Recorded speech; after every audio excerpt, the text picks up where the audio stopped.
زیغم خان نے کہا ہے کہ اہم سوال یہی ہے کہ عمران خان کو نکالنے کے بعد اس ملک کا سیاسی منظرنامہ کیا ہوگا۔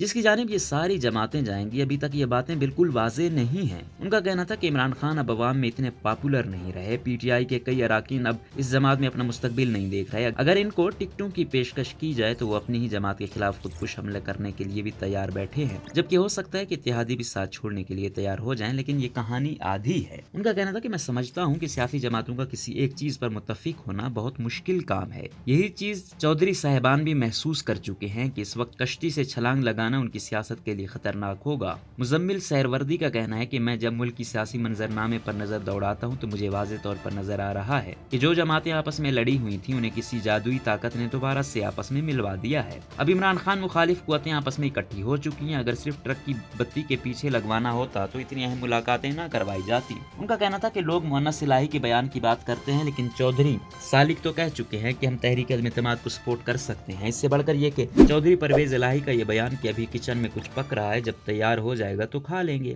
بڑی اہمیت کا حامل ہے۔ نیا دور ٹی وی کے پروگرام خبر سے آگے میں گفتگو کرتے ہوئے ان کا کہنا تھا کہ چودھری برادران نے آج تک کبھی اقتدار کے ایوانوں کو نہیں چھوڑا۔ اس کے ساتھ ایم کیو ایم بھی کوئی نظریاتی جماعت نہیں ہے۔ وزارت اعلیٰ اور اسپیکرشپ پر معاملات طے ہونے والے ہیں۔ نگران حکومت میں یہ بہت چھوٹی قیمت ہے اپوزیشن اتحاد کی جماعتوں کے لیے اگر وہ انہیں یہ دینا چاہتے ہیں۔ پروگرام کے دوران گفتگو کرتے ہوئے اعزاز سید کا کہنا تھا کہ میڈیا میں اپوزیشن کی ایکٹیویٹی کو تو رپورٹ کیا جا رہا ہے، لیکن جو چالیں حکومت چل رہی اس بارے میں کوئی خبریں نہیں دے رہا۔ ملک میں تاثر دیا جا رہا ہے کہ وزیر اعظم اور اسٹیبلشمنٹ کے درمیان کشیدگی پیدا ہو چکی ہے، اس لیے اب عمران خان کو اقتدار سے نکالنے کی تیاریاں کی جا رہی ہیں، لیکن میرے خیال میں ایسی سوچ غلط ہے، ایسا کچھ بھی نہیں ہو رہا۔ اعزاز سید کا کہنا تھا کہ تاہم یہ بات درست ہے کہ عمران خان اور اسٹیبلشمنٹ کے تعلقات میں اب پہلی جیسی گرم جوشی نہیں ہے، اعتماد میں کچھ کمی آ چکی ہے، لیکن اس کا مطلب یہ نہیں کہ اسٹیبلشمنٹ عمران خان کو نکالنے جا رہی ہے۔ ان کا کہنا تھا کہ میری اطلاعات کے مطابق وزیر اعظم عمران خان صدر مملکت کے پاس اپنی 2 سمریاں لے کر گئے تھے جو انہوں نے دستخط کروا کر اپنے پاس رکھ چھوڑی ہیں۔ ان میں سے ایک سمری پاکستان کی بڑی طاقتور شخصیت کے بارے میں ہے، جبکہ دوسری پارلیمنٹ کے حوالے سے ہے۔ ان پر صرف دستخط ہی نہیں کروائے گئے بلکہ انہیں صدر مملکت سے منظور کروایا گیا ہے۔ اگر حالات وزیر اعظم کی کیلکولیشن کے مطابق رہے تو وہ یہ دونوں سمریاں استعمال نہیں کریں گے۔